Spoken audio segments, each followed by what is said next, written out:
이전 하나님께서 우리에게 주실 생명의 말씀은 누가복음 8장 26절부터 29절까지.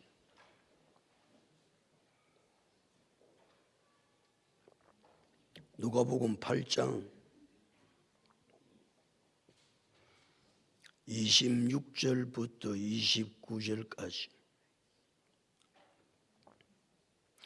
함께 합독합니다. 그들이 갈릴리 맞은편 거라사인의 땅에 이르러 예수께서 육지에 내리시며 그 도시 사람으로서 귀신 들린 자 하나가 예수를 만나니 그 사람은 오래 옷을 입지 아니하며 집에 거하지도 아니하고 무덤 사이에 거하는 자라. 예수를 보고 부르짖으며 그 앞에 엎드려 큰 소리로 불러 이르되 지극히 높으신 하나님의 아들 예수여, 당신이 나와 무슨 상관이 있나이까? 당신께 구하노니 나를 괴롭게 하지 마옵소서 하니, 이는 예수께서 이미 더러운 귀신을 명하사 그 사람에게서 나오라 하셨습니다. 귀신이 가끔 그 사람을 붙잡음으로 그를 쇠사슬과 고랑에 메어 지켰으되 그 맨 것을 끊고 귀신에게 몰려 강야로 나갔더라. 할렐루야. 앞뒤자고 인사합니다. 잘 되고 있습니다. 잘 될 줄로 믿습니다. 기도하고 순종하면 더 잘 됩니다. 오늘 인생 최고의 날입니다. 인생 최고의 축복은 예수 믿는 것입니다. 인사 하나 더 합니다. 새해 복 많이 받으십시오. 새해 복 많이 받으세요. 아멘. 예수님께서 많은 무리들에 쌓여서 사역을 계속하고 계실 때 예수님의 어머니와 예수님의 동생들이 예수님을 만나기 위해서 찾아갔습니다. 찾아갔는데 무리들로 인하여 예수님을 만날 수가 없는 거예요. 예수님 주위에는 언제나 많은 무리가 모였는데, 그러나 그 대부분의 무리들은 자신들의 필요를 채우기 위해서 예수님께 찾아오는 거예요. 그래서 자신들의 필요가 채워지든지 필요가 채워지지 않든지 그 예수님을 떠나는 거예요. 지금도 많은 사람이 예수님을 찾지요. 지금도 많은 사람들이 예수님을 찾는데 대부분의 사람들이 예수님을 왜 찾을까? 생각해 보면 자신들의 필요를 위해서 찾는 거예요. 그러나 예수님은 그것을 원치 않으세요. 오늘도 예수님은 예수님의 가르침을 받아 제자가 되기를 원하신다. 그래서 누가복음 9장 23절에 아무든지 나를 따라오려거든 자기를 부인하고 날마다 제 십자가를 지고 나를 따를 것이니라. 예수님은 너희가 필요한 것이 있느냐 나를 따르라 그렇게 말씀하신 적이 없습니다. 아무든지 나를 따르려거든 자기를 부인하고 날마다 제 십자가를 지고 나를 따를 것이니라 말씀하셨으니까 예수님 당시나 지금 사람들이 예수님을 찾는 이유하고는 전혀 다른 거예요. 우리는 예수님을 찾는 것이 내 필요를 채우기 위해서 찾는 것이 아니고 예수님의 가르침을 받아 제자 되기 위해서 예수님을 찾는 하나님의 사람들이 될 수 있기를 축복합니다. 그런 무리들 때문에 예수를 못 만나는 것을 안 사람 가운데 하나가 예수님께 예수님 당신의 어머니와 동생들이 밖에 서 있습니다. 만나러 왔습니다. 그리고 예수님 하시는 말씀이 내 어머니와 내 동생은 하나님의 말씀을 듣고 행하는 이 사람들이다. 말씀하시는 거예요. 아니, 예수님의 어머니와 동생이 왔다고 그러면 예수님 자기 자신이 뛰쳐나가든지 빨리 모시고 들어오라고 그러든지 그럴 줄 알았는데 예수님 그렇게 하시지를 않는 거예요. 내 어머니와 내 동생은 누구라고요? 무엇이 이리 머뭇거려가지고 뭘 어떻게 하겠냐? 누가 예수님이 내 어머니고 내 동생이라고 예수님 말씀하셨다고요? 하나님의 말씀을 듣고 행하는 이 사람들이다. 그럼 예수님께서 육신의 가족을 부정한 것입니까? 예수님은 예수님의 가족을, 육신의 가족을 부정한 것이 아니라 영적인 가족을 말씀하고 계신 거예요. 우리는 육신의 가족이 중요하다고. 맞습니다. 육신의 가족이 중요합니다. 그래, 예수님은 육신의 가족보다 더 중요한 가족은 영적 가족이다. 왜냐하면 육신의 가족은 이 땅에서 일시적입니다. 이 땅을 떠나면 육신의 가족은 존재하지 않습니다. 그러나 영적인 가족은 하늘 아래서 영원합니다. 이 영적 가족, 우리는 육신의 가족에 매여 어찌할 바를 모르는 이 육에서 탈피해서 영적인 가족이 얼마나 중요한가?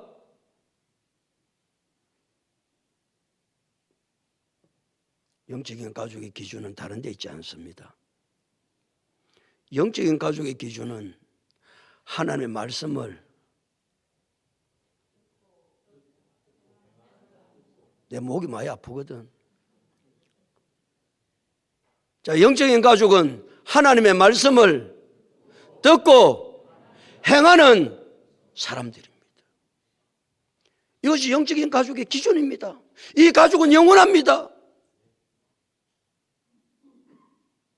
그러니까 영적인 가족이 되기 위해서는 우선적으로 해야 될 것이 무엇이다? 하나님의 말씀을 들어야 한다. 하나님의 말씀도 듣지 않는데 영적인 가족이 된다? 안 됩니다. 그러기에 우리는 하나님의 말씀을 듣는 일에 생명을 거는 거예요. 그렇지. 뭐가 중요하냐? 하나님의 말씀을 듣는 게 중요하다. 왜요? 하나님의 말씀을 들어야 믿음이 자랍니다. 믿음이 있어야 구원을 받습니다. 그래서 에베소서 2장 8절은 너희는 그 은혜에 의하여 믿음으로 말미암아 구원을 받았으니 그랬어요. 믿음으로 말미암아 구원을 받습니다. 믿음 없으면 절대 구원을 받을 수가 없습니다. 믿음이 있어야 하나님을 기쁘시게 할 수 있습니다. 그래서 히브리서 11장 6절은 믿음이 없이는 하나님을 기쁘시게 하지 못하나니 하나님께 나아가는 자는 반드시 그가 계신 것과 또한 그가 자기를 찾는 자들에게 상 주시는 이심을 믿어야 할지니라. 믿음이 있어야 행할 수 있습니다. 믿고 행해야 영적인 가족이 되는데 믿음이 없으면 절대 행할 수가 없고 믿음이 없으면 행할 수 없기에 그 믿음은 죽은 것이라고. 야고보서 2장 17절 이러므로 행함이 없는 믿음은 그 자체가 죽은 것이라. 그 자체가 죽어 있는 것입니다. 그러니까 행할 수 없는 것은 믿음이 없기 때문인데 그 자체가 죽어 있기 때문에 절대로 행할 수가 없습니다. 그러기에 영적인 가족이 되기 위해서는 하나님의 말씀을 우선적으로 뭐 해야 된다? 들어야 한다. 그런 믿음이 자라서 뭐 할 수 있다? 행할 수 있다. 사랑하는 성도 여러분, 구정명절을 통해서 가족이 얼마나 중요한지만 가족 만나러 간다고 다른 열일을 다 제껴놓고 오늘도 뭐 가족하고 같이 앉았잖아. 아들, 딸, 손자. 이 가족이 중요합니다. 그러나 이 가족보다 더 중요한 것은 영적 가족이다. 영적 가족이 되는 기준은 하나님의 말씀을 듣고 행하는 것이다. 그래서 하나님의 말씀을 듣고 행함으로 우리 모두 영원한 영적 가족이 다 될 수 있기를 예수 그리스도 이름으로 축복합니다. 하루는 예수님께서 제자들과 함께 배에 오르셨습니다. 배에 오르신 예수님은 제자들에게 호수 저편으로 건너가자고 말씀하셨어요. 왜 호수 저편으로 건너가야 되는 이유도 말씀하시지 않고 제자들은 그 이유도 묻지도 않고 예수님께서 말씀하시니까 호수 저편으로 건너갔습니다. 예수님의 제자들은 단 한 번도 예수님께서 말씀하시면 예수님 왜 그렇게 해야 됩니까? 이유를 따진 적이 없습니다. 예수님 말씀하시면 제자들은 예수님 말씀에 무조건 순종했다. 하루는 예수님께서 갈릴리 바닷가에 가셨는데 베드로와 안드레 형제가 그물을 던져서 고기를 잡는 거요. 그물을 던지는 베드로와 안드레에게 예수님께서 나를 따르라. 그들이 어떻게 했을까요? 마태복음 4장 20절에 그들이 곧 그물을 버려두고 예수를 따르니라. 왜 당신을 따르라고 합니까? 그런 자를 예수님 제자 삼은 적이 없습니다. 갈릴리 바다에서 고기를 잡아 삶을 살아가기 위해서 그물을 던졌던 베드로와 안드레 형제에게 나를 따라오라. 마태복음 4장 20절 그들이 곧 그물을 버려두고 예수를 따르니라 그랬습니다. 그들은 무조건 순종했습니다. 예수님의 제자들은 무조건 순종했습니다. 그 제자들은 예수님께서 호수 저편으로 건너가자고 말씀하시니까 건너가는 거예요. 건너가고 있는데 강풍이 불어오는 거예요. 강풍이 호수에 부딪혀 큰 물길이 일어나는 거예요. 아니 예수님 말씀에 순종해서 가고 있는데 왜 강풍이 일어납니까? 우리가 믿음으로 살고 하나님 뜻대로 순종해도 내 삶 속에 무슨 일이 일어난다? 강풍은 일어난다. 아멘 하기 싫지만 아멘 좀 크게 하고 예수님 말씀에 순종하면 절대로 강풍은 일어나지 않는다. 뭘 또 아멘이야. 이때는 아멘 하면 안 된다고 내가 그렇게 이야기하는데 다시 묻는다. 예수님 말씀에 순종해서 믿음으로 살아도 강풍은 일어나지 않는다. 예수님 말씀에 순종해서 가도 강풍은 일어난다. 아멘. 문제는 이 강풍을 어떻게 해결할 것인가 하는 겁니다. 일어날 때에 이 강풍을 어떻게 해결할 것이냐는 겁니다. 강풍이 호수에 부딪혀 배에 물이 가득하여 위태한지라. 강풍이 불어서 배에 물이 가득하여 위태할 때에 제자들은 어떻게 합니까? 주여, 주여, 우리가 죽게 되었나이다. 예수님께 부르짖지요. 예수님께 간구하지요. 우리의 삶에 강풍이 일어나고 위기를 만났을 때 우리가 해야 되는 일이 있는데 그것은 예수님께 부르짖는 것이다. 왜? 그 문제를 해결할 능력이 예수님께만 있기 때문에 그렇죠. 우리는 강풍을 잔잔하게 할 수 있는 능력이 없습니다. 우리의 삶의 위기를 극복할 수 있는 것은 내가 할 수 있는 일이 아니고 주님께서 해주셔야만 됩니다. 그리고 예레미야 33장 2절 3절 이를 행하시는 여호와 그것을 지어 성취하시는 여호와 그 이름이 여호와라는 자가 이와 같이 이르시도다. 너는 내게 부르짖으라. 내가 네게 응답하겠고 내가 알지 못하는 크고 엄밀한 일을 내게 보이리라. 할렐루야. 우리는 강풍을 잔잔하게 할 능력이 없습니다. 그래 그 강풍을 잔잔할 능력은 주님께 있는 줄 아는 사람은 그 문제를 가지고 주께 부르짖어. 주여 주여 내가 죽게 되었나이다. 그리고 예수님께서 바람과 물결을 꾸짖으시니 잔잔하여지더라. 이런 놀라운 은혜가 2024년 한 해 삶 속에 일어날 수 있기를 축복합니다. 바람과 물결을 꾸짖어 잔잔하게 하셨던 예수님은 제자들에게 행하여 너희 믿음이 어디 있느냐?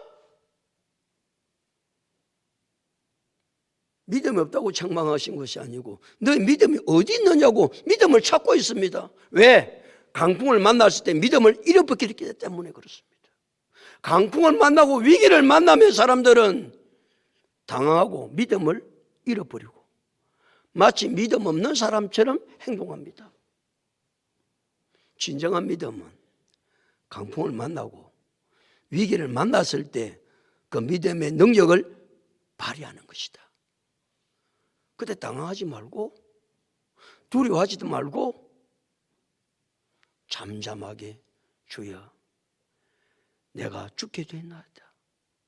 주님께서 역사하시면 이 문제는 해결될 줄로 믿습니다. 잠잠히 하나님만 바라볼 수 있는 믿음의 사람들이 될 수 있기를 축복합니다. 예수님께서 바람과 물결을 꾸짖으시니 잔잔하게 되니까 제자들이 그가 누구이기에 바람과 물을 맹함에 그쳐지는 곳? 그가 누구이기에? 그래 아직도 제자들은 예수님이 누구신지를 잘 모르는 거예요. 바람과 물결을 꾸짖어 잔잔하게 할 수 있는 능력은 누구께만 있다? 전능하신 하나님께만 있습니다. 그리고 예수님이 누구신가요? 전능하신 하나님이시죠. 그가 누구이기에 그랬습니다. 그는 전능하신 하나님이요. 그는 지금도 살아 계셔서 오늘 우리와 함께 하시는 줄로 믿습니다. 그 하나님을 의지하고 우리 오늘도 예배를 드리고 이 안중간의 삶을 살아갈 때도 혹시 강풍을 만난다 할지라도 위기를 만난다 할지라도 믿음을 잃어버리지 아니하고 그때도 전능하신 하나님이 역사하시면 지금도 그 하나님은 살아계시는데 역사하시면 놀라운 일들이 일어나게 될 줄로 믿습니다. 고백하는 성도들이 다 될 수 있기를 예수 그리스도 이름으로 축복합니다. 오늘 26절 다 같이 읽겠습니다. 시작.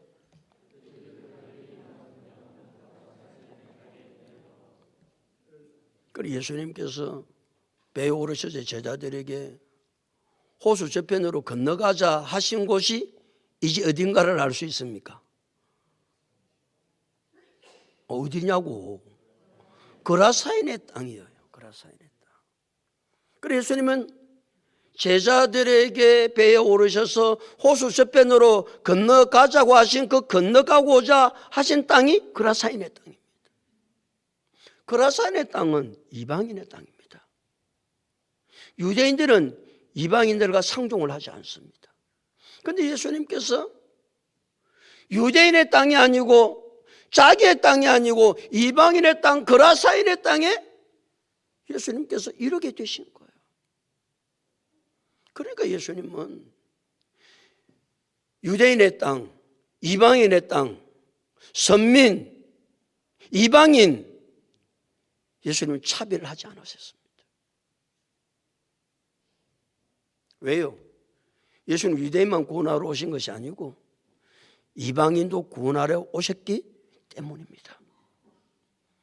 사도 바울 로마서 1장 16절에서 내가 복음을 부끄러워하지 아니하노니 이 복음은 모든 믿는 자에게 구원을 주시는 하나님의 능력이 됩니다. 먼저는 유대인에게요, 그리고 헬라인에게로다.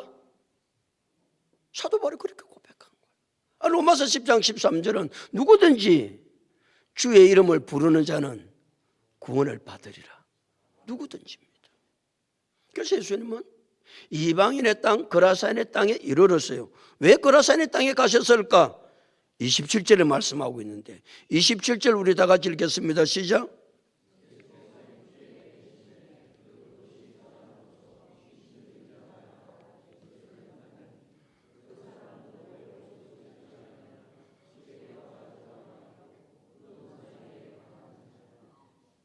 예수님께서 어디에 내리셨다? 그 땅이 어디다? 그라사인의 땅에 예수님 내리신 거예요. 예수님 내리시자 누구를 만났습니까? 귀신 들린 자 하나를 만났다. 만나니 그랬습니다. 그래서 예수님이 이방인의 땅 그라사인의 땅에 온 목적이 있습니다. 누구를 만나기 위해서 오신 거예요? 귀신 들린 자를 만나기 위해서 오신 거예요. 우리 귀신 들린 자는 관심도 없잖아. 다 버려진 자들인데 귀신 들린 자 한 사람을 만나기 위해서, 아니 귀신 들린 자를 예수님은 구원하기 위해서 아무도 가지도 않는, 유대인들은 가지도 않는 이방인의 땅 그라사인의 땅에 가셨어요. 예수님의 목적은 귀신 들린 자를 구원하기 위해서 가신 거예요. 아무도 알아주지도 않고 아무도 사람 취급도 하지 않는 귀신 들린 한 사람, 그 귀신 들린 한 사람이 어떻게 사는지 보세요. 다시 27절. 예수께서 육체에 내리시며 그 도시 사람으로서 귀신 들린 자 하나가 예수를 만나니, 그 다음에 읽습니다. 시작.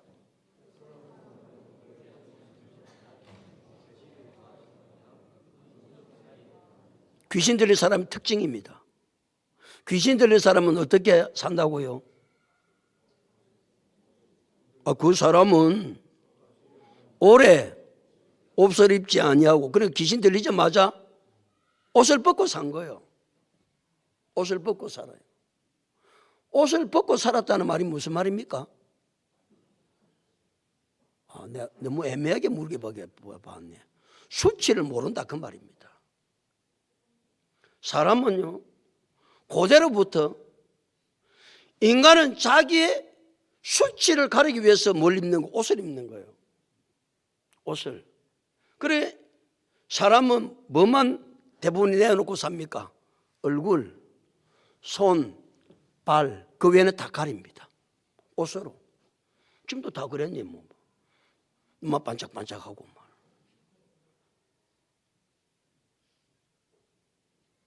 그러니까 사람은요, 자기의 신체를 드러내는 것을 부끄러워합니다. 이게 다 가립니다. 다 가립니다. 얼굴, 손, 발 외에는 거의 드러내놓고 사는 사람이 없습니다. 근데 귀신이 들리니까 뭐하고 살았더라? 옷을 벗고 사는 거요. 왜? 수치를 모르는 거요. 귀신이 들려서 수치를 모르는 거예요. 첫째 사람 아담과 하와가 죄를 범합니다. 눈이 밝아집니다. 그때 부끄러움을 합니다. 수치를 합니다. 그 수치를 가리기 위해서 무화과 나무의 잎을 가지고 가립니다. 그리고 그 잎이 말라지니까, 또 수치가 드러나니까, 계속 거의 고생을 하니까 하나님께서 짐승의 가죽을 가지고 그 수치를 가려줍니다. 사람이 죽습니다. 죽은 사람이 수치를 느낍니까? 그래도 사람이 죽으면 우리는 죽은 사람이라도 무엇을 입힙니까? 수의를 입힙니다. 왜? 수치를 갈아준다고 그러는 거예요. 사람은 자기의 신체가 드러나는 것을 수치라고 생각하고 부끄러워서 다 가립니다. 그러나 지금 마지막 시대 속에 사람들은 자기의 몸을 드러냅니다. 노출시키지요? 멋이라나? 그러나 이 시대가 갈수록 마귀에게 사로잡히기 때문에 자기의 신체를 드러내고도 말 줄을 모른다. 부끄러운 줄을 모른다. 이것이 시대를 살아가는 사람들의 모습입니다. 그러나 자기의 신체를 드러내는 것을 부끄러워하는 사람은 옷으로 자기의 몸을 가리는 거예요. 사람은 육체만 가진 것이 아니라 영혼을 가졌어요. 영혼을 가졌기 때문에 사람은 영혼은 죄로 더러워졌기 때문에 그 죄로 더러워진 영혼을 가려야 하는 거예요. 그것은 옷으로 가릴 수 있는 게 아니에요. 더러워진 영혼의 수치를 가릴 수 있는 것은 오직 예수 그리스도의 의의 옷으로 가릴 수 있는 줄로 믿습니다. 예수 그리스도를 믿지 않는 사람은 그 영적인 수치, 그 영혼의 수치를 가릴 수가 없는 거예요. 우리는 육체만 생각하는데 육체의 수치는 옷으로 가리지만 영혼의 수치는 무엇으로 가린다? 예수 그리스도의 의의 옷으로 가리는 거예요. 그래서 갈라디아서 3장 27절은 누구든지 예수 그리스도와 합하여 세례를 받은 자는 그리스도로 옷 입었도다. 그리스도로 옷을 입어야 되는 거예요. 그리스도로 옷을 입어서 내 영혼의 수치를 가리지 아니하면 영원히 부끄러운 가운데 산다. 이 영혼의 수치는 믿음으로만 또한 가릴 수 있는 거예요. 의의 옷은 믿음으로만 얻을 수 있는 거예요. 그래서 로마서 3장 28절은 그러므로 사람들이 어렵게 되는 것은 율법의 행위가 아니라 믿음으로 되는 줄 우리가 인정하노라. 믿음으로만, 예수를 믿음으로만 우리는 의의 옷을 입고 우리 영적 부끄러움을 가릴 수 있습니다. 우리는 인간의 신체가 드러나면 부끄러운 줄 알아야 돼요. 그런데 이 시대는, 이 말세에는 자기의 신체가 드러나는 것을 부끄러운 줄도 모르고 한번 봐보세요.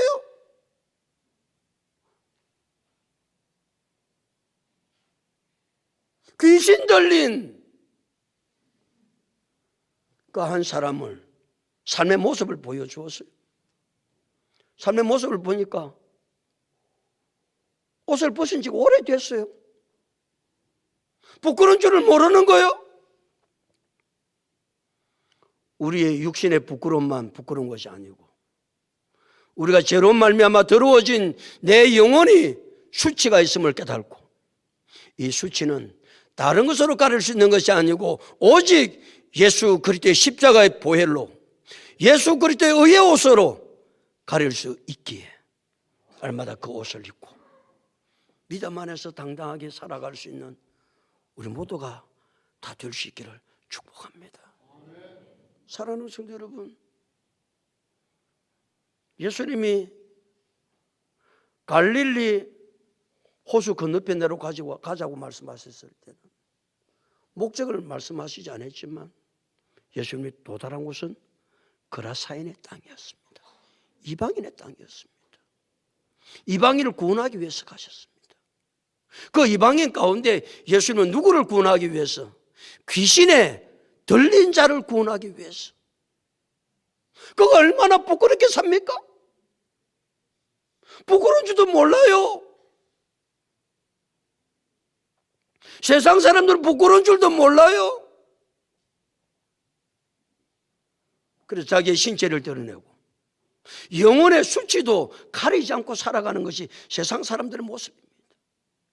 우리는 우리의 신체가 드러나는 것도 부끄러운 일이요. 특별히 우리의 영혼이 죄로 말미암아 수치스럽게 되었기에 날마다 예수 그리스도를 믿음으로 말미암아 예수 그리스도의 의의 옷으로 이 모든 수치를 가리고 믿음 안에서 살아갈 수 있는 우리 모두가 다 될 수 있기를 예수 그리스도 이름으로 축복합니다.